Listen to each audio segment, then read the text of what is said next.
Hey, what's up you guys, it's Dorothy and welcome back to my channel. If you are new here, don't forget to give this video a big thumbs up, comment down below what you want to see in the future, click that subscribe button, and don't forget to turn on my post notifications. That way you guys get notified every single time I upload a video. In today's video, we are going to go into chapter 1 of Killjoy. Now, this book isn't very big. It is the prequel to the series A Good Girl's Guide to Murder.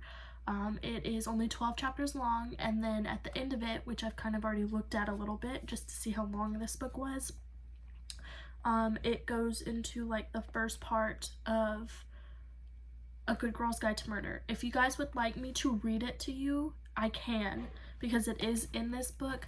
I will let you know though, she has changed the names of the town, like in the back of this. It says that they live in a town called Kilton, but in the other books she switches it to Fairview, so I don't know if that's important or not, but let's get right into this book. This video may contain sensitive topics and foul language. If you do not wish to continue, please click off the video now. You have been warned. Killjoy by Holly Jackson. Dear Cecilia Bourne, aka Pip Fitz and Bowie, you are cordially invited to come dine with me to celebrate my 74th birthday. The whole family will be in attendance for the weekend, and I expect you to be here too. It will be a night to remember. Where? At Remy Manor, on Joy, my private island off the west coast of Scotland. Remember, the boat only leaves the mainland once a day at 12 p.m. sharp, and the journey takes 2 hours. But actually, just at Connor's house. When? This weekend, next Saturday at 7:30 p.m. Yours sincerely, Reginald Remy, but actually it's from me, Connor. Please open the invitation for additional information. Your character. For this murder mystery game, you will be playing the role of Cecilia Bourne. You are the 29-year-old niece of Reginald Remy, the patriarch of the Remy family and the owner of the Remy Hotels and Casinos empire in London. You are an orphan. Your parents died when you were young, and you have never been truly welcome into the Remy family, despite them being your only living relatives. You are bitter about this, and in fact, an incredibly wealthy Reginald Remy has never offered to help you out financially. You currently work in London as a governess to a well-off family. Costume suggestions? Get ready to be back in time to 1924 and dive into the roaring 20s. A drop waist everything dress should do the trick. Accessories with a headband and a feather boa. Other characters: Robert Bobby Remy, the eldest son of Reginald Remy, who will be played by Aunt Lo. Ralph Remy, the youngest son of Reginald Remy, who will be played by Zach Chen. Lizzie Remy, the wife of Ralph Remy, will be played by Lauren Gibson. Humphrey Todd, the butler at Remy Manor, will be played by me, Connor Reynolds. Dora Key, the cook at Remy Manor, will be played by Cara Ward. Prepare yourself for an unforgettable night of murder and mystery. Chapter 1. A smear of red across her thumb pressed into the hollows and spirals of her skin. Pip studied it like a maze. It could be blood. If she squinted, it wasn't, but she could trick her eyes if she wanted to. It was Ruby Woo, the red lipstick her mom had insisted she wore to complete the 1920s look. Pip kept forgetting about it and accidentally touching her mouth, another smudge there on her little finger, blood stains everywhere, standing out against her pale skin. They pulled up outside the Reynolds house. Pip had always thought their house looked like a face, the window staring down at her. "We're here, Pickle," her dad said needlessly from the front of the car. He turned to her, a wide smile on his face, creasing his black skin and the gray-flecked beard he was trying out for summer. Much to her mom's dismay. "Have fun. I'm sure it'll be a night to die for." Pip groaned. How long had he been planning to say that? Zach beside her gave a polite laugh. Zach was her new neighbor. The Chens lived 4 doors down from the Amboes, so they were always in and out of each other's cars, getting lifts and to and back together. Pip had her own car now since she turned 17, but it was in the garage this weekend, almost like her dad had planned it, so they had to suffer through this terrible murder-based jokes anymore, Pip said, wrapping the black feather boa around her arms, making them look even wider. She opened the door, pausing to roll her eyes at him. "Oh, if looks could kill," her dad said with a little too much flair. There was always one more. "Okay, goodbye, Dad," she said, stepping out, Zach mirroring her on the other side. thanking Mr. and Bowie for the lift. "Have fun," her dad called. "You both look dressed to kill." And another. Annoyingly, Pip couldn't help but laugh at that one. "Oh, and Pip," her dad said, dropping the act, "Kara's dad is giving you a lift back. If you get home before Mom and I are back from the cinema, will you let the dog out for a wee?" "Yes, yes." She waved him off, walking up to the front door side by side with Zach. He looked slightly ridiculous, a red blazer with navy stripes, crisp white trousers, a black bow tie, and a straw boater hat covering his straight dark hair, and a little name badge that read Ralph Remy. "Ready, Ralph?" she asked, pressing the doorbell. And then again, she was impatient to get this over and done with. Sure, she hadn't seen her friends all together in weeks, and maybe this would be fun, but she had work waiting for her at home, and fun, after all, was just a waste of time. But she could pretend well enough, and pretending wasn't lying. "After you, Cecilia Bourne." Zach smiled, and she could tell he was excited. Maybe she'd have to pretend a little better, arranging a grin on her face, too. It was Connor who opened the door, except he didn't exactly look like Connor Reynolds anymore.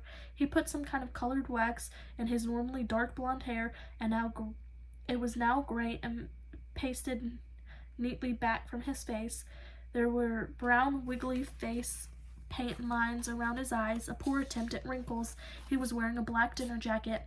It had to have been borrowed from his dad, a matching white waistcoat and bow tie with a tea towel folded over one arm. "Good evening," Connor bowed low, some of his gray hair unsticking and flopping with him. "Welcome back to Remy Manor. I'm the butler, Humphrey Todd," he said, emphasis on the hump. There was a squeal as Lauren appeared in the hallway behind Connor. She was wearing a red flapper dress and the tassels skimming her knees. A bell-shaped hat hid most of her ginger hair, and there was a string of pearls wrapped around her neck, knocking against her Lizzie Remy badge. "Is that my husband?" she said excitedly, bouncing forward and dragging poor Zach into the house after her. "I see everyone's already far too excitable," Pip said, following Connor down the hall. "Ah, well, it's good you've arrived to bring us all back down," he teased her. She whined in her grin and pretended even harder. "Your parents in?" she asked. "No, they're away for the weekend, and Jamie's out. House to ourselves." Connor's brother Jamie was 6 years older than them, but he'd been living at home ever since he dropped out of university. Pip remembered back when it happened, how thick the tension had been in the Reynolds house, but how they'd all learned to tiptoe around it. Now it was one of those not talked about topics. They arrived in the kitchen where Lauren had towed Zach and was now handing him a drink. Cara and Aunt were there too, with matching glasses of red wine, an improvement on whatever concoctions they usually made with unguarded drink cabinets. "Hello, Madam Pip," Cara said. Pip's best friend said in a terrible Cockney accent, sliding forward to fiddle with Pip's feather boa, letting it flop back against her garnish emerald green dress. Pip missed her dungarees. "How fancy." "Poundland," Pip replied, taking in Cara's costume. She was wearing a frumpy black dress with a long white cook's apron, her dark blonde hair covered by a gray bandana. She had also gone for face paint wrinkle look, slightly more subtle and effective than Connor's. "How old is your character supposed to be?" Pip asked. "Oh, ancient," Cara said. 56. "You look 86. Aunt snorted, and Pip turned to him finally. He might have looked the most outlandish of them all, dressed in a pinstriped suit that was far too baggy on him, small frame, a glossy white tie, and a black bowler hat, and a giant fake mustache stuck to his upper lip.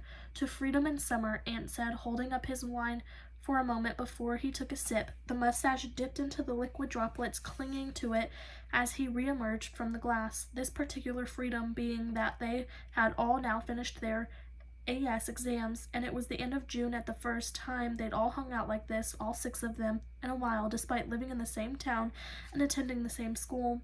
"Well, yes," said Pip, "except it's not really summer because we still have a month left of school, plus we have our EPQ proposals to send off soon." Okay, maybe she needed a little more practice on pretending. She couldn't help it. There'd been a twang of guilt in her chest as she left the house, reminding her that she really should have started work on that project this weekend, even though she only had her last exam yesterday. Work breaks didn't sit well with Pippa, Fitz, and Bowie, and freedom didn't feel very freeing. "Oh my God, do you ever take a night off?" Lauren said, her eyes and thumbs down on her phone. Aunt jumped in. "We can give you some homework if that will make you feel better." "You've probably already picked your EPQ topic anyway," Cara said, forgetting her accent. "I haven't," Pip said, and that was the problem. "Fuck," Aunt said in a mock horror. "Are you okay? Do you need us to call an ambulance for you?" Pip stuck her middle finger up at him and used it to flick his fluffy mustache. No, no one touched the mustache, he said, backing away. It's scared, and I'm scared it will pull out the real mustache underneath. As if you could grow a real mustache, Lauren snorted, eyes still down at her phone. She and Aunt had a very short-lived doomed romance last year, which amounted to approximately 4 drunken kisses. Now they were lucky if they could prize Lauren away from her current boyfriend, Tom, who was no doubt on the other end of that phone screen. Right, ladies and gentlemen, Connor cleared his throat, grabbing another wine bottle from the side and a Coke for Pip. If you would all care to follow me into the dining room. Even me, the humble cook, Cora said. Even you, Connor smiled, leading them out across the hall and towards the dining room. At the back of the house, it was still there, that chip in the doorframe from when Connor had been skateboarding inside when they were 12. Pip had told him not to all the time, but did anyone ever listen to her? As Connor opened the door, the muffled squealing sounds from within became jazz music coming from the Alexa in the corner of the room. The dining table had been extended, a white tablecloth spread across with crisscross fold lines, and 3 long, thin candles flickered in the middle of the table, dribbling red wax down their sides. The places had already been set, plates, wine glasses, knives, and forks all laid out, and little name tags on each plate. Pip's eyes sought out Cecilia Bourne. She was sitting in between Dora Key, Clara, and Humphrey Todd Connor, directly opposite of Aunt. What's for dinner? Zach said, caressing his empty plate as he took his seat on the other side of the table. Oh yes, Cora barged in. What have the cook cooked for dinner, Butler dear? Connor grinned. I think tonight you've probably cooked Domino's pizza after you've realized that making dinner for this many people on top of hosting a murder mystery party was a bit too much effort. Ah, takeaway pizza, my favorite signature dish, Cora said, rearranging her heavy dress so she could take her seat. Pip settled her eyes, falling into the small booklet to the right of her plate, which was printed with the title Killjoy Games, Murder at Remy Manor. It had her name on it too, Cecilia Bourne. No one touched their booklets yet, Connor said, and Pip hastily withdrew her hand, rebuffed. Connor stood in front of the wide windows. It was still light outside, although it had a strange pink-gray glow as heavy clouds rolled in to claim the evening. The wind was picking up too, making the trees at the end of the garden dance, howling between the gaps in the music. Right, first things first, he announced, holding out a Tupperware box. Hand over your phones. Wait, what? Lauren looked disgusted. Yeah, Connor said, shaking the box at Zach, who handed his straight over without a glance. It's 1924. We wouldn't have had phones. And I want us all to concentrate on the game. Aunt dropped his in. Yeah, he said, because you just spend the whole time texting your boyfriend. I would not, Lauren protested, sullenly placing hers in too. The rest of them were quiet. They'd all been thinking the same, and in that silence Pip swore she heard something upstairs like the shuffle of footsteps, but no, it couldn't be. They were home alone.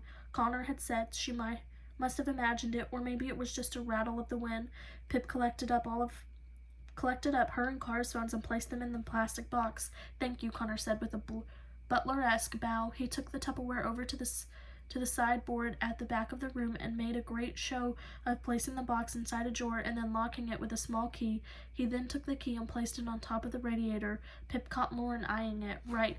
So from now on, everyone has to stay in character, Connor said, directing his words at sniggering Aunt. Yep, it's me, Bobby, Aunt said, and then wrapping his arms around Zach's shoulder, he added, me and my bro.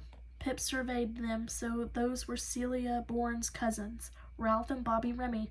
Ugh, spoiled brats. Very good, sir, Connor responded, but it isn't peculiar that we are gathered for a meal to celebrate Reginald Remy's 74th birthday, and he hasn't turned up for dinner.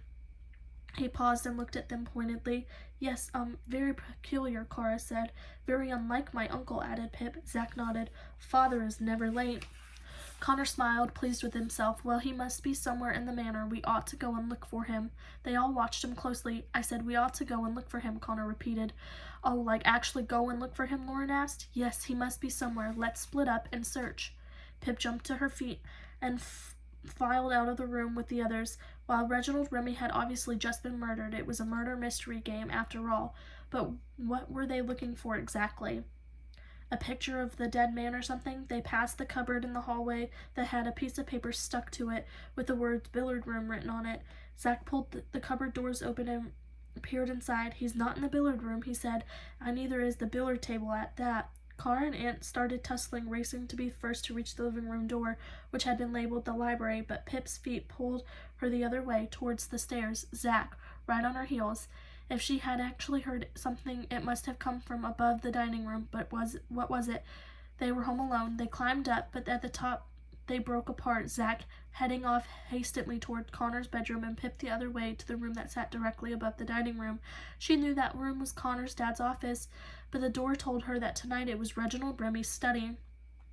The door creaked as she pushed it open. It was dark in here, the blinds shutting out the last of the evening light. Her eyes adjusted to the room full of half-formed shadows. She'd never been inside this room before, and she felt a prickle of unease up her neck. Was she even allowed in here? Pip could see the hulking dark form of the desk against the far wall, and what must have be a real desk chair, but something wasn't right. The chair was facing the wrong way, pointing towards her, and there was a shadow disrupting its clean outline. There was something in the chair, or someone. Pip felt her heart pick up in her chest as her fingers scaled the wall, searching out for the light switch. She found it, flicked it, holding her breath. The yellow light blinked on, filling in the shadows. Pip was right. There was someone slumped in that chair. And then her heart dropped, soured in her gut. All she could see was the blood. So much blood. That is the end of chapter 1. I will see you guys in the next video. Bye.